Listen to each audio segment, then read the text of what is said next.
आज ये माँ को क्या हो गया जो इतनी तेज तेज बर्तन पटक रही हैं? माधव ने करवट बदलते हुए कहा तो मृणलिनी बड़ी तेजी से लपक कर उठी और घड़ी देखते हुए बोली, हे भगवान, आज तो बहुत देर हो गई उठने में।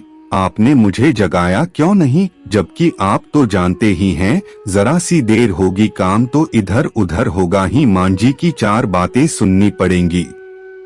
माधव, ये बर्तन पटकना अलार्म है मां जी का मेरे लिए। कहते हुए मृणलिनी जल्दी से कमरे से बाहर जाने लगी। तभी माधव ने उसका हाथ पकड़ लिया और अपनी ओर खींच लिया और बोला, रोज ही तो सुबह 4 बजे उठती हो, आज एक दिन जरा सी देर हो गई तो आफत नहीं आ गई? फिर कितनी ज्यादा सर्दी है, इतनी जल्दी सुबह सुबह ठंडे पानी में काम करने के कारण ही तुम्हारे हाथ पैर की उंगलियां सूज गई हैं, छाले भी पड़ गए हैं। जरा देर लेटी रहो यहीं मेरे पास, वैसे भी घर में कोई इतनी जल्दी नहीं उठने वाला। आज माधव ने उसे उठने नहीं दिया, लेकिन फिर भी उसे चैन नहीं पड़ा। वो उठ ही गई क्योंकि उसे पता था कि दिन भर का काम इधर उधर हो जाएगा और वही परेशान होगी। वो जैसे ही नहा धोकर किचन में पहुंची, सासू माँ के झल्ले पट्टे चालू थे। अपना गुस्सा हर चीज पटक पटक कर जाहिर कर रही थीं। वो समझ गई कि आज पूरे दिन वो उनके कोप भाजन का शिकार बनेगी। एक हम लोग थे घर में, सबके उठने से पहले ही सारा काम कर डालते थे, और एक हमारी बहुरानी है जो सास के बर्तन धोने की आवाज पर भी नहीं जाग पाई और अब आ रही हैं। सब लोग जानेंगे तो क्या कहेंगे, घर की बहू सोती रहती है और सास काम करती है। कमला देवी लगातार बर्तन इधर से उधर जबरदस्ती पटक कर दिखा रही थीं कि वो कितना काम कर रही हैं।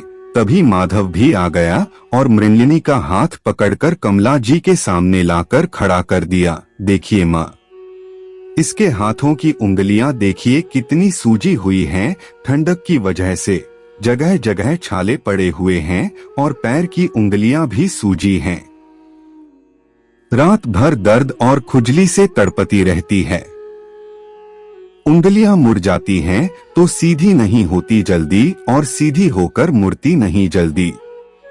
अपने बाल तक बड़ी मुश्किल से बना पाई है क्योंकि उसके हाथ उसका साथ ही नहीं दे रहे हैं। कल ही मुझे बता रही थी कि उससे आटा नहीं गूंधा जाता और न पूरी रोटी बेलते बनता है। मैं ये नहीं कह रहा कि वो बिल्कुल आराम करें, लेकिन अगर काम थोड़ा धीरे धीरे करेंगी और समय से इधर उधर हो जाएगा तो कोई आफत नहीं टूट पड़ेगी। आज मैंने ही उसे जल्दी नहीं उठने दिया। अपने बच्चों की जरा सी आह पर दौड़ने वाली ममतामयी माँ बहू का दर्द देखकर भी अनदेखा कर देती है। क्योंकि उसने आपकी कोख से जन्म नहीं लिया है, वो दूसरे घर से आई है। अरे माँ, वो अपना घर, अपने माता पिता भाई बहू सब कुछ छोड़कर आई है हमारे लिए, तो उसका तो हमें और ज्यादा ध्यान रखना चाहिए। आप भले ही उसकी उंगलियां पर मलहम मत लगाइए, लेकिन दिल पर प्यार का मलहम जरूर लगाइए, वरना वो आपका दर्द कैसे समझेगी। माधव, उंगलियां तो मेरी भी सूज जाती हैं सर्दियों में और दर्द भी बहुत होता है, लेकिन मेरा दर्द कभी किसी ने नहीं समझा, इसलिए शायद मैं भी अपनी बहू का दर्द नहीं समझना चाहती। मुझे लगता है कि जब मैं कर सकती थी तो बहू क्यों नहीं कर सकती। ज्यादा सुकुमारी बन जाएगी तो घर की जिम्मेदारियों को उठाना कैसे सीखेगी, बस इसलिए, वरना मुझसे ज्यादा ये सर्दियों में घर की बहुओं का दर्द कौन समझेगा। सबके लिए सर्दियां होती हैं, लेकिन घर की बहू के लिए जाड़ा गर्मी बरसात हर मौसम एक जैसा ही होता है। कोई नहीं समझता हमारा दर्द, लेकिन आज तुम्हें अपनी पत्नी के लिए बोलते देखकर बहुत अच्छा लग रहा है। चलो, ससुराल में पति तो है अपनी पत्नी का दर्द समझने वाला, पत्नी के लिए यही बहुत बड़ी बात होती है। मेरे महान पतिदेव तो माँ के सुर में सुर मिलाकर बोलते थे या फिर अनदेखा कर देते, सबको समय पर हर चीज चाहिए रहती थी। मैं भी समय के साथ उन्हीं नियमों में ढलती चली गई और मेरी भी सोच वही हो गई कि दुनिया इधर की उधर हो जाए, लेकिन घर की बहू के लिए नियम नहीं बदलने चाहिए। आज तुमने मुझे एहसास करवा दिया कि जब तक मैं बहू का दर्द नहीं समझूंगी तो समय आने पर वो मेरा दर्द क्यों समझेगी। मृण्यिनी बेटा, अब कभी कभार देर हो भी जाए तो कोई बात नहीं, हम सभी इंसान हैं। तुम दोपहर में मेरे पास छत पर आना तो गर्मागर्म सरसों का तेल तुम्हारी उंगलियों में लगा दूंगी तो राहत मिलूंगी और काम हम सब मिलकर कर लेंगे, तुम परेशान मत होना। सासू माँ के ये प्यार भरे बोल सुनकर मृण्लिनी की आंखों में आंसू आ गए। माँ, सच में बहुत दर्द होता है, दिन भर तो काम करने में पता नहीं चलता, सबसे ज्यादा रात में परेशान हो जाती हूँ।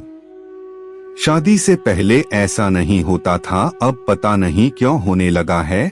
मृण्लिनी बड़ी ही मासूमियत से बोली, शादी से पहले लड़कियां मायके में सर्दियों में कौन सा काम करती हैं जो उनकी उंगलियां सूजेंगी। बहुत फर्क आ जाता है मायके और ससुराल की जिंदगी में, लेकिन अब मैं पूरी कोशिश करूंगी कि मैं अपनी बहू का दर्द समझूं और उसकी मदद करूं। कहते हुए कमला जी ने मृण्लिनी को अंक में भर लिया और माधव मुस्कुराते हुए चला गया। दोस्तों, आपको मेरी ये स्वरचित और मौलिक रचना कैसी लगी, कृपया पढ़कर अपनी बहुमूल्य प्रतिक्रिया जरूर दें। आपकी प्रतिक्रिया मेरे लिए बहुत महत्वपूर्ण है। दोस्तों, ये थी हमारी आज की कहानी, कैसी लगी कमेंट करके जरूर बताइए।